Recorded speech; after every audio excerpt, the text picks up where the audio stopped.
দেখুন, এটি একটি 3 হর্সের মোটর।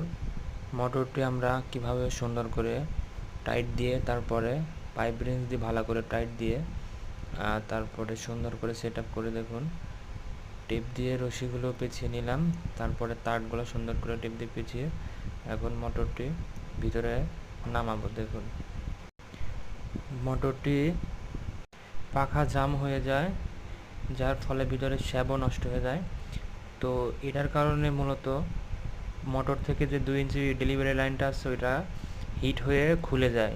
তো আমরা মোটরটি উঠালাম, উঠিয়ে দেখলাম এই সমস্যা। পরে নিয়ে গেলাম মেকারের দোকানে নিয়ে গিয়ে মোটরটা ঠিক করলাম। তারপর মোটরটি ঠিক করে নিয়ে এসে এখন আমরা দেখুন কিভাবে মোটরটি সেট করে নিচে নামিয়ে দিই। দেখুন একটার পর একটা পাইপ কত সুন্দর করে পাইপ রেঞ্জ দিয়ে ভালো করে টাইট দিয়ে এবং তারগুলো টেপ দিয়ে সুন্দর করে আগে যেরকম করে লাগানো ছিল ওইভাবে লাগিয়ে মোটরটি নিচে নামাচ্ছে। দেখুন ভিডিওটি ভালো লাগলে একটা লাইক, একটা কমেন্ট, আর অবশ্যই চ্যানেলটি সাবস্ক্রাইব করতে ভুলবেন না। দেখুন আগের চেয়ে আরও এখন অনেক স্পিড বেড়ে হয়েছে। দেখুন।